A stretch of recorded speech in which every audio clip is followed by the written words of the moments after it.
Greater పోరుకు Telugu Desam party సన్నద్దమైంది. ప్రభుత్వ వైఫల్యాలే ప్రచారాస్త్రాలుగా అధ్యక్షుడు చంద్రబాబు రంగంలోకి దిగుతున్నారు.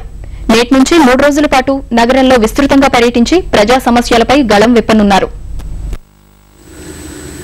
గ్రేటర్ ఎన్నికల కోసం తెలుగుదేశం పార్టీ అన్ని అస్త్రాలు సిద్ధం చేసుకుంటోంది. ఇందుకోసం స్థానిక సమస్యలు, వాస్తవ పరిస్థితులు ప్రతిబింబిస్తూ రూపొందించిన ప్రత్యేక మేనిఫెస్టోతో అధ్యక్షుడు చంద్రబాబు ముందుకు కదులుతున్నారు. నేటి నుంచి 3 రోజుల పాటు నగరంలో విస్తృతంగా పర్యటించనున్న బాబు ప్రజా సమస్యలే ఎజెండాగా ప్రభుత్వంపై విమర్శలు గుప్పించనున్నారు. 9 ఏళ్ల పాటు తెలుగుదేశం పార్టీ హైదరాబాద్లో చేసిన అభివృద్ధిని ముఖ్యమంత్రి వైఎస్ హైజాక్ చేస్తున్నారనే నినాదంతో ఆయన ప్రచారాస్త్రం రూపొందించుకున్నారు. తెలుగుదేశం పార్టీ హయాంలో జరిగిన అభివృద్ధిని, వైఎస్ హయాంలో జరిగిన అభివృద్ధిని బేరీజు వేస్తూ బాబు నగరంలో ప్రచారం నిర్వహించనున్నారు. ఉల్లిపాయల ధరల పెరగడం వల్ల గతంలో కొన్ని ప్రభుత్వాలు పడిపోయినాయి. ప్రజలు ఆగ్రహించి కందిపప్పు ధరతో రేపు గ్రేటర్ హైదరాబాద్ ఎన్నికల్లో కాంగ్రెస్ కనువిప్పు జరుగుద్ది. కాంగ్రెస్ కుదేరు కాబోతుంది. ఒక కేవలం కందిపప్పు ధరతో నిత్యావసర వస్తువులన్నీ అట్లా ఉంచి ఒక కందిపప్పు ధర ఈయన ఎన్ని విధాలు మోసం చేస్తున్నారు, అన్ని విధాలు ఏ ధర పెరగలేదండి.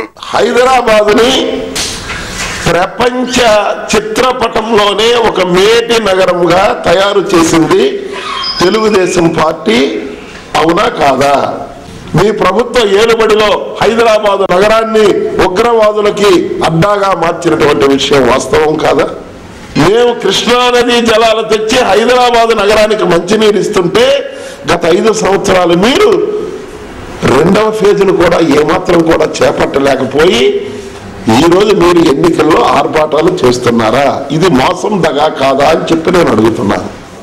సార్వత్రిక ఎన్నికల్లో ప్రత్యేక తెలంగాణ అంశానికి అధిక ప్రాధాన్యతనివ్వగా గ్రేటర్ మేనిఫెస్టోలో ఈ అంశానికి చోటు కల్పించడం లేదు. ఇప్పటికే గ్రేటర్ పొత్తులకు రాష్ట్ర పార్టీకి సంబంధం ఉండదని తేల్చి చెప్పిన ఆ పార్టీ తెరాసకు టాటా చెప్పినట్లు సంకేతాలు ఇచ్చింది. సాధారణ ఎన్నికల్లో తెలంగాణ అనుకూల నిర్ణయం వల్లే సెటిలర్స్ కు దూరమయ్యామని దేశం ఈ నిర్ణయం తీసుకుంది. హైదరాబాద్ నగర సమస్యలు, వాటి నివృత్తికి ప్రభుత్వ వైఫల్యాలనే ఎక్కువగా ప్రస్తావించాలని బాబు నిర్ణయించుకున్నారు. ధరల పెరుగుదల, శాంతి భద్రతల సమస్య, పారిశుధ్య లోపం, తాగునీరు, విద్యుత్ సరఫరాలో కొరత, మౌలిక సదుపాయాల కల్పనలో నిర్లక్ష్యం తదితర అంశాల్ని ప్రస్తావిస్తూ ప్రచారం చేయాలని చంద్రబాబు భావిస్తున్నారు. నేడు శేరిలింగంపల్లి, కూకట్పల్లి, కుత్బుల్లాపూర్ నియోజకవర్గాల్లో బాబు పర్యటించనున్నారు.